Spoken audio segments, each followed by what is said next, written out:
Shafiqur Rahman, doctor Shafiqur Rahman সম্মানিত আমিরে জামাতকে সভাপতির ভাষণ দেওয়ার জন্য অনুরোধ করছি।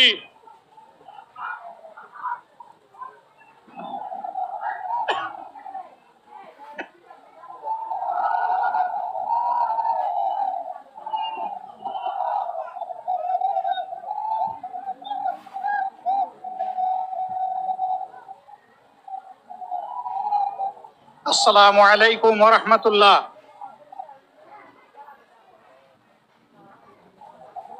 আসসালামু আলাইকুম ওয়া রাহমাতুল্লাহ।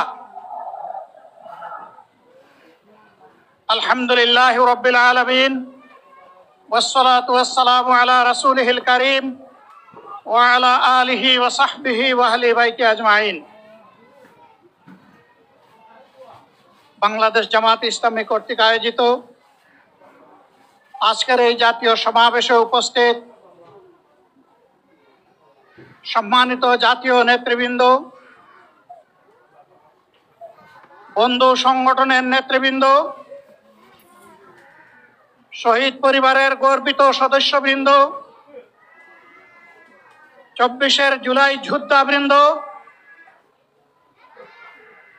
আপামর দেশবাসী এবং আমার সাংবাদিক বন্ধুগণ, আমি সর্বপ্রথম মহান রবের দরবারে শুকরিয়া আদায় করছি। ফ্যাসিবাদের পতনের পর অত্যন্ত অনুকূল পরিবেশে আল্লাহ রাব্বুল আলামিন আজকের এই সমাবেশটি করার আমাদেরকে তৌফিক এনায়েত করেছেন, আলহামদুলিল্লাহ। 2 দিন আগেও ঝড়ধারায় বৃষ্টি ঝরেছে। অনেকে আশঙ্কা করেছিলেন কি হবে, মানুষগুলা সেদিন কি শান্তিতে বসে 2টি কথা শোনার সুযোগ পাবে? আল্লাহ রাব্বুল আলামিন আজকের দিনটা অনেকটা এয়ার কন্ডিশন করে দিয়েছেন, আলহামদুলিল্লাহ। বৃষ্টি নেই, তীব্র রোদও নেই। আল্লাহ তাআলার পক্ষ থেকে তার গোলামদের প্রতি এই যে মেহেরবানি, এর জন্য নত শিরে আরেকবার আমি শুকরিয়া আদায় করছি, আলহামদুলিল্লাহ। সম্মানিত বন্ধুগণ, যাদের ত্যাগ এবং কুরবানির বিনিময়ে 15.5 বছরের কঠিন অন্ধকার যুগের জাতাতলে পিষ্ট হয়ে যারা তিলে তিলে দুনিয়া থেকে নির্যাতিত হয়ে বিদায় নিয়েছেন, অপশক্তির বিরুদ্ধে প্রতিবাদ করতে গিয়ে বিদায় নিয়েছেন, যারা লড়াই করে আহত হয়েছেন, পঙ্গুত্ব বরণ করেছেন, আমরা তাদের সকলের কাছে গভীরভাবে ঋণী। মহান আল্লাহর দরবারে তৌফিক চাই, বাংলাদেশ জামাতে ইসলামের অস্তিত্ব যতদিন থাকবে আল্লাহ যেন তাদের ঋণ পরিশোধ করার শক্তিটাও ততদিন আমাদেরকে দান করেন। আমি গভীর পরিতাপের সাথে আপনাদেরকে জানাচ্ছি, আজকের এই বিশাল সমাবেশ আয়োজন করতে গিয়ে আমাদের 3 ভাই ইতিমধ্যেই দুনিয়া থেকে বিদায় গ্রহণ করেছেন। খুলনার দাউদপুর উপজেলার আমির জনাব মাওলানা আবু সাইদ বিদায় নিয়েছেন। পাবনার বয়োজ্যেষ্ঠ একজন মুরব্বী জনাব মুস্তাফিজুর রহমান, তারা এই আয়োজনে আসতেই পারেন। আসার পথেই আল্লাহ তাআলা তাদেরকে তার কাছে তুলে নিয়েছেন। আরেকজন ভাই এখানে অসুস্থ হয়ে তিনিও ইন্তেকাল করেছেন, শাহ আলম। মহান রবের দরবারে দোয়া করি আল্লাহ তাআলা তাদের উপর রহম করুন, তাদেরকে ক্ষমা করুন, জান্নাতুল ফেরদাউসের নিয়ামত তাদেরকে দান করুন, তাদের আপনজনদেরকে আল্লাহ তাআলা সবরে জামিল আতা করুন। সম্মানিত ভাইয়েরা, আবু সাইদরা যদি বুক পেতে না দাঁড়াতো, এই জাতির মুক্তির জন্য যদি বুকে গুলি লুফে না নিত, হয়তো আজকের এই বাংলাদেশটা আমরা দেখতাম না। ইতিমধ্যে হয়তো আরো অনেক মানুষের জীবন ফ্যাসিবাদীদের হাতে চলে যেত। 24-এ জীবন বাজি রাখা এই যুদ্ধটা যদি না হতো, তাহলে আজকে যারা বিভিন্ন ধরনের কথা এবং দাবি দাওয়া পেশ করছেন, তারা তখন কোথায় থাকতেন? অতএব আসুন, যাদের ত্যাগের বিনিময়ে আল্লাহ তাআলার এই নিয়ামত পাওয়া, তাদেরকে যেন অবজ্ঞা এবং অবহেলা না করি। শিশু বলে তাদেরকে যেন তুচ্ছ তাচ্ছিল্য না করি। অহংকার বলে অন্য দলকে যেন তুচ্ছ তাচ্ছিল্য না করি। অরাজনৈতিক ভাষায় আমরা যেন কথা না। যদি এগুলো আমরা পরিহার করতে না পারি, তাহলে বুঝতে হবে যারা পারবেন না, ফ্যাসিবাদের রূপ তাদের মধ্যে নতুন করে বাসা বেঁধেছে। আমরা আশা করব আমরা এগুলা করব না, কেউ এগুলা করবে না, বরঞ্চ রাজনৈতিক শিষ্টাচার রক্ষা করে জাতীয় ঐক্যের বীজতলাটা আমরা সবাই মিলে একসাথে তৈরি করবো ইনশাআল্লাহ। সম্মানিত ভাইয়েরা, আসরের নামাজ আসন্ন, আরো অনেক বক্তা ছিলেন, তাদেরকে আমরা দিতে পারি নাই, আমরা দুঃখিত। এজন্য আমার লম্বা কথা বলার সুযোগ নেই। যারা এখানে কথা বলেছেন, তারা আমার মনের কথাগুলোই তুলে ধরেছেন। আমি শুধু বলতে চাই, আগামীর বাংলাদেশটা কেমন হবে? আমি বলি আরেকটা লড়াই হবে ইনশাআল্লাহ। একটা লড়াই হয়েছে ফ্যাসিবাদের বিরুদ্ধে, আরেকটা লড়াই হবে দুর্নীতির বিরুদ্ধে ইনশাআল্লাহ। এই দুর্নীতির মূল উৎপাটন করার জন্য যা দরকার, আমরা তারুণ্য এবং যৌবনের শক্তিকে একত্রিত করে সেই লড়াইও ইনশাআল্লাহ বিজয় লাভ করব। প্রিয় ভাইয়েরা, জামাতে ইসলামী যে দুর্নীতিমুক্ত সমাজ গড়বে, তার প্রমাণ কি? তার প্রথম প্রমাণ হচ্ছে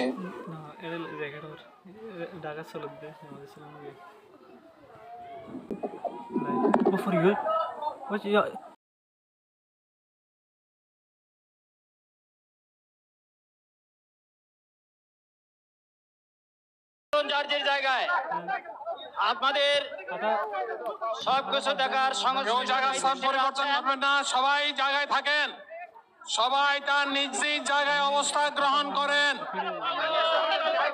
সবাই তার নিজ নিজ জায়গায় অবস্থান গ্রহণ করেন।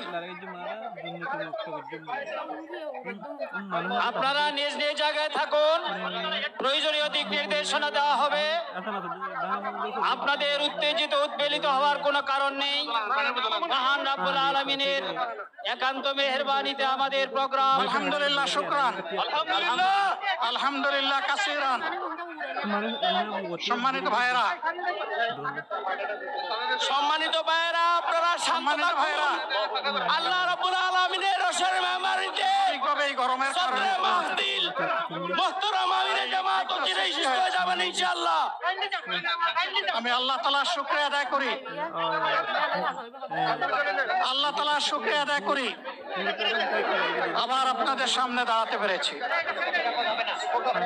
আমি বলেছিলাম দুর্নীতিমুক্ত বাংলাদেশ ইনশাআল্লাহ সবাইকে নিয়ে আমরা গড়ব। আমরা কথা দিচ্ছি, বাংলাদেশ জামাত ইসলামী যদি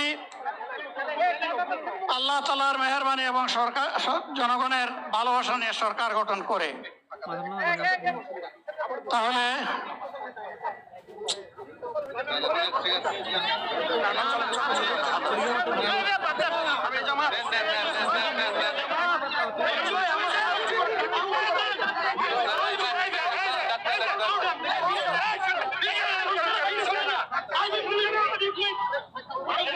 আপনারা নিজ নিজ জায়গায় অবস্থান করুন। আমাদের স্বেচ্ছাসেবকগণ আছেন, সংশ্লিষ্ট বিভাগের দায়িত্বশীল আছেন, তারা প্রয়োজনীয় ব্যবস্থা নেবেন। কারো মাইকের সামনে আসার দরকার নেই।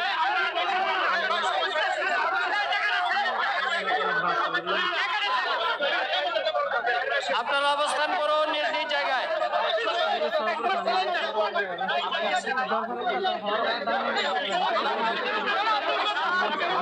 সবাই মেহরবানি করে শান্ত হয়ে বসুন, শান্ত হয়ে বসুন, শান্ত হয়ে বসুন।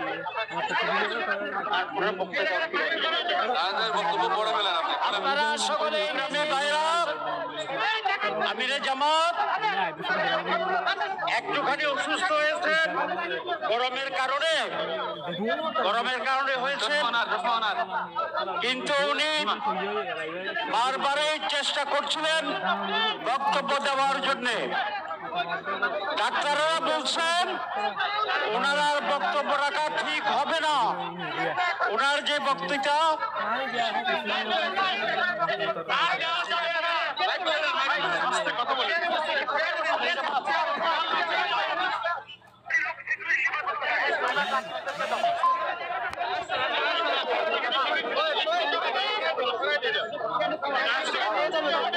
আপনারা নিজ নিজ আসনে উপবেশন করুন। সংগঠনের দায়িত্বশীলগণ প্রয়োজনীয় দিক নির্দেশনা দিবেন। আপনাদেরকে নিজ নিজ জায়গায় অবস্থান করার জন্য অনুরোধ করা হচ্ছে।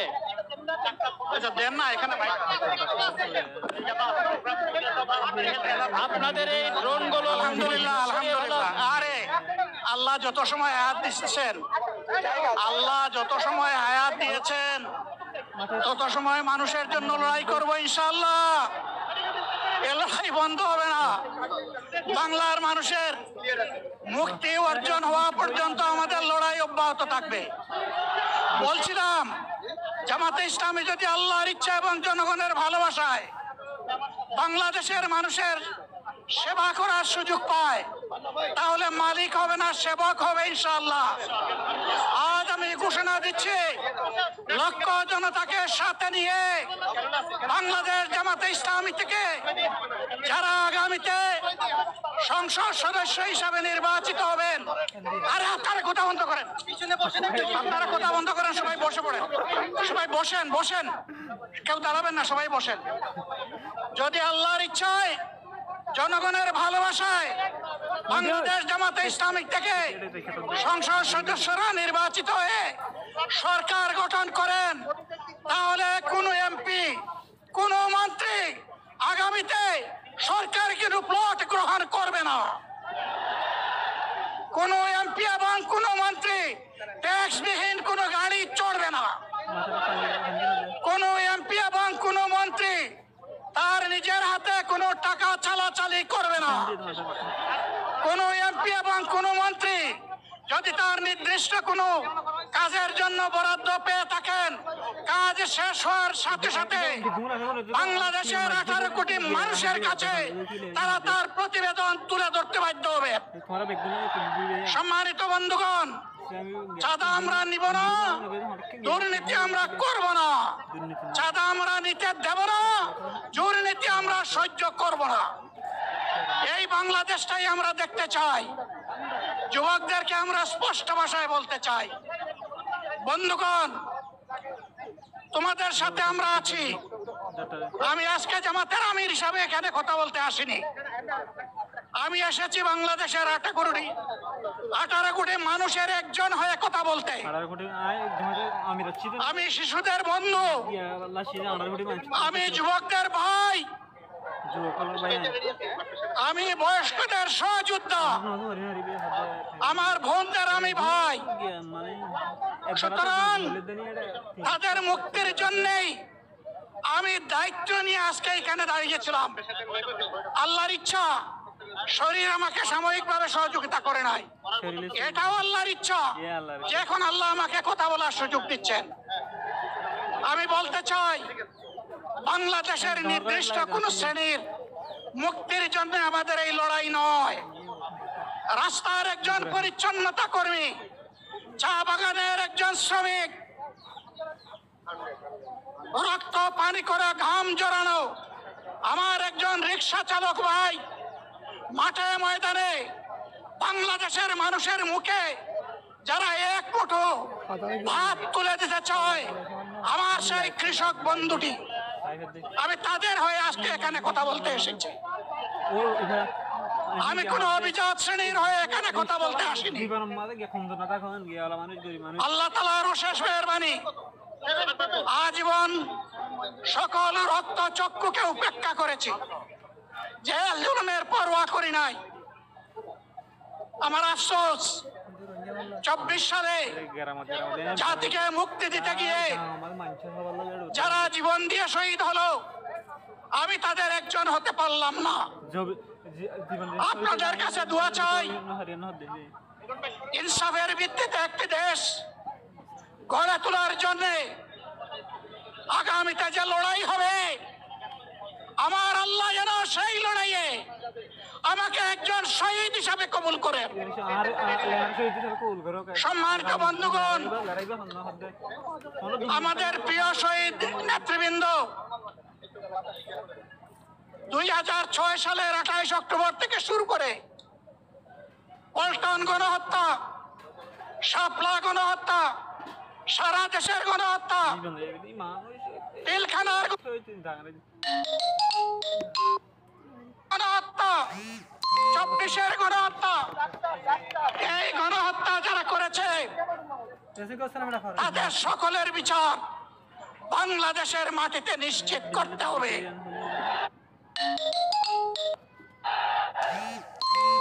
এদের বিচারের দৃশ্যমান প্রক্রিয়া শুরু না করা পর্যন্ত পুরানা ব্যবস্থাপত্রে বাংলাদেশ আর চলবে না। এতগুলো মানুষ এমনি এমনি জীবন দেয় নাই, জীবন দিয়েছে জাতির মুক্তির জন্যে। যদি বস্তা পোতা পুরানা সবকিছুই টিকে থাকবে, তাহলে কেন তারা জীবন দিয়েছিল? যারা ওই বস্তা পচা ব্যবস্থাপনায় বাংলাদেশকে আবার গড়তে চান, তাদেরকে আমরা বলি, জুলাই যুদ্ধ করে যারা জীবন দিয়েছে, আগে তাদের জীবনটা ফেরত এনে দেন। যদি শক্তি থাকে ফেরত এনে দেন। আপনারা পারবেন না, যেহেতু পারবেন না, কাজেই নতুন ব্যবস্থায় নতুন বাংলাদেশ গড়ে তোলা হবে ইনশাআল্লাহ। শিশু, কিশোর, যুবক, মা, বোন, শ্রমিক, ছাত্র, জনতা, ব্যবসায়ী, সবাইকে যেই দেশ, যেই সংবিধান, যেই রাষ্ট্র নিরাপত্তা দিতে পারবে, সেই নতুন বাংলাদেশ আমরা গড়ে তুলতে চাই। ভাইয়েরা, আমাকে সবাই চাপ দিচ্ছে, কেউ বলে ভাই শেষ করেন, কেউ বলে চাচা শেষ করেন। আমি তাদেরকে নিশ্চয়তা দিয়ে বলছি, আমার মত আমার আল্লাহ নির্ধারিত সময় থেকে 1 সেকেন্ড আগে হবে না, এবং হায়াত যা দিয়েছেন তার 1 সেকেন্ড আগেও আমি যাব না। অতএব মহান আল্লাহর কাছে আবারও তৌফিক চাই। আপনাদের কাছে যে কষ্ট হয়েছে, আপনারা, আমি তো এখানে শান্তিতে বসাচ্ছিলাম আর চতুর্দিকে শুধু দৃষ্টি বুলাচ্ছিলাম। কি কষ্ট হচ্ছে আমার ভাইদের। প্রিয় ভাইরা, এই কষ্ট আল্লাহর জন্য।